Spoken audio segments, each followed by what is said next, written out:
Welcome to A Life Without Parole.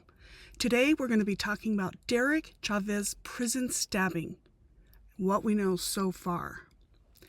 Derek Chauvin, the former Minneapolis police officer convicted of murdering George Floyd, was stabbed in a federal prison in Arizona on Friday, according to a law enforcement source. Chauvin was in stable condition after being transported to a local hospital, the source said.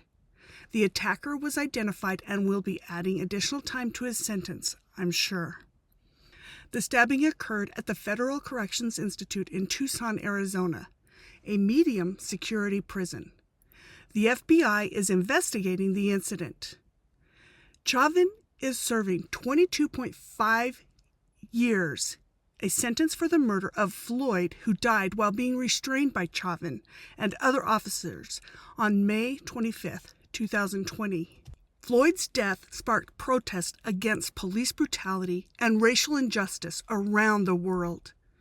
Chauvin was convicted of second-degree murder, third-degree murder, and second-degree manslaughter. He was sentenced in June 2021. The stabbing is the latest in a series of high-profile attacks on federal prisoners. In July, disgraced Dr. Larry Nassar was stabbed by a fellow inmate at a federal penitentiary in Florida. The attacks have raised concerns about the safety of federal prisoners. The Bureau of Prisons has said that it is taking steps to improve security at its facilities. Let me remind you of what brought Chauvin to be in prison. On May 25, 2020, George Floyd was arrested by police in Minneapolis, Minnesota, after allegedly using a counterfeit $20 bill to purchase cigarettes at a convenience store. The whole thing was over a counterfeit $20 bill. Floyd was detained and placed face down on the ground, with Chauvin kneeling on his neck for over 9 minutes. Floyd died shortly after. The stabbing of Chauvin is the latest in a series of high-profile attacks on federal prisoners. The attacks have raised concern about the safety of federal prisons. I discussed this problem with Jared Beck on a post regarding Chad Daybell. He talked about how many prisoners are actually in danger in the prison system, especially when they're cops or when they have harmed children. It's not like the fellow prisoners are law-abiding citizens. That's why they're in prison in the first place. But certain prisoners definitely end up being larger targets, and there is a certain prison code that can put some criminals at a higher risk for danger. The stabbing of Chavez is sure to reignite the debate over police brutality and racial injustice. It is also likely to increase scrutiny of the Federal Bureau of Prisons. It's important to note that the stabbing of Chauvin is still under investigation. No charges have been filed against the attacker as of today. I can't help but think about the case of Jeffrey Dahmer. Jeffrey Dahmer was an American serial killer who committed the murders of 17 men and boys between 1978 and 1991. His murders were particularly gruesome. Dahmer was arrested in 1991 and sentenced to 15 consecutive life terms in prison. In 1994, he was beaten to death by a fellow inmate. It's an interesting discussion that I plan to address in a future video where I will take a deep dive into the fact that we take such precautions with death row inmates to keep them safe, up and until their execution. Or, in the case of Dahmer, he was to serve out his life in prison. Let's talk about solitary confinement for a minute. Solitary confinement is a place of protection and punishment. Within the confines of prisons and correctional facilities, solitary confinement stands as a stark measure of isolation, reserved for those deemed a threat to themselves or to others.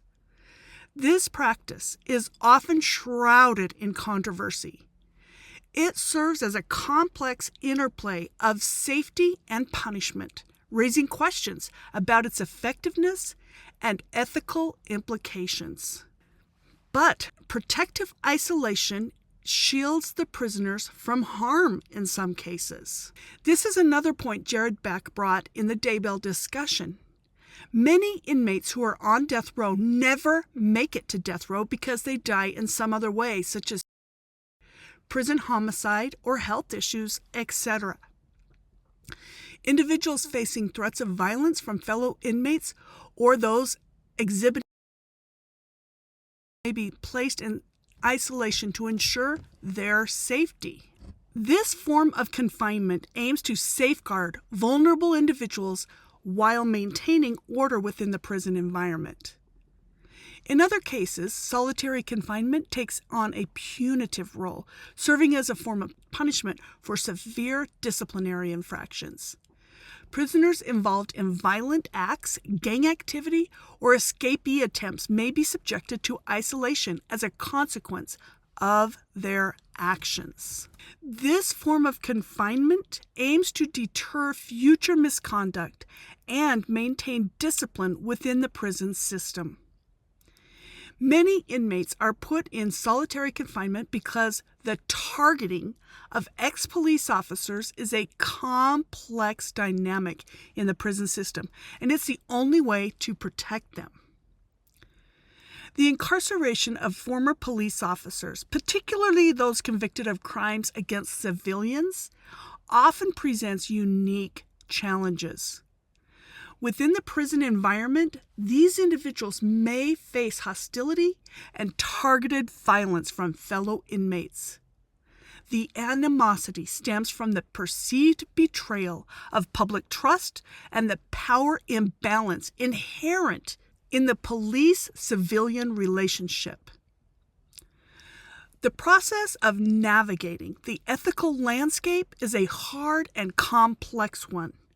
The need to balance safety and humanity is a tricky business. The practice of solitary confinement is not without its critics. Concerns have been raised about the psychological and physical toll it can take on individuals, including heightened anxiety, depression, and even psychosis.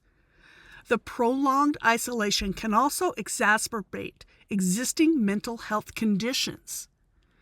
I posted a video about Chad Daybell and his daily life in jail while awaiting his trial.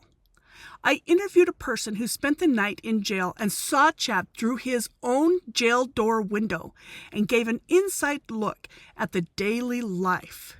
Many of you viewers commented about the injustice of Chad being locked in solitary confinement for so many years. But what is the alternative? His own safety is at risk, and the safety of others in this little jail are also at risk. This man spent the night in jail for a pretty minor infraction, but was housed next to someone who's accused of multiple murders. In order to keep them both safe, Chad is in solitary confinement. Not to mention the fact that the jail and the prison systems are very often understaffed and underfunded. What would the alternative and justification solution be? I'd love to hear your thoughts and ideas in the comments below. As with any form of punishment, the use of solitary confinement must be carefully considered, balancing the need for safety with the preservation of human dignity. Many have discussed alternative measures, such as specialized treatment programs and enhanced security protocols, that could be explored to ensure the well-being of all prisoners while maintaining order within the prison system. The debate surrounding solitary confinement is likely to continue as society grapples with the complexities of prison management, prison punishment, and rehabilitation. Finding a balance between safety, humanity, and the effectiveness of correctional practices is essential in ensuring a just and humane penal system. I mean, you think about it. Federal prisons incarcerate individuals convicted of a range of federal crimes, including drug offenses, firearm violations, white-collar crimes, and terrorism. The inmate population also includes individuals with varying levels of criminal history, mental health needs, and gang affiliation. This diversity poses a unique set of challenges for prison staff who must tailor their approach to security and management based on the specific needs of each inmate and institution. It's virtually impossible to assume that the prisons could have absolute security. Despite the efforts of prison staff and administrators, ensuring the absolute safety of inmates remains an elusive goal. The inherent dangers of prison environment, coupled with the complex dynamics among inmates, create situations where violence and harm can occur. The stabbing of Derek Chauvin is a complex and tragic event that has raised important questions about the safety of federal prisons and the treatment of inmates. While the motive for the attack is still unknown, it is clear that Chauvin is a high-profile inmate who is likely to face additional threats while he's in prison.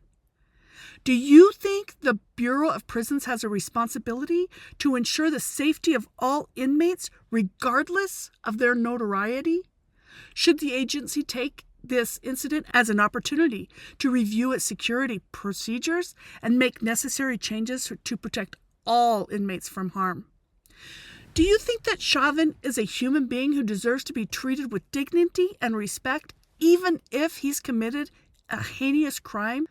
The attack on him is a reminder that violence is happening, even in prison. Do you think we as a society in the United States should strive to find more humane ways to address the complex problems of crime and punishment? Let me know your thoughts. And don't forget to subscribe, and I will see you again soon. See ya.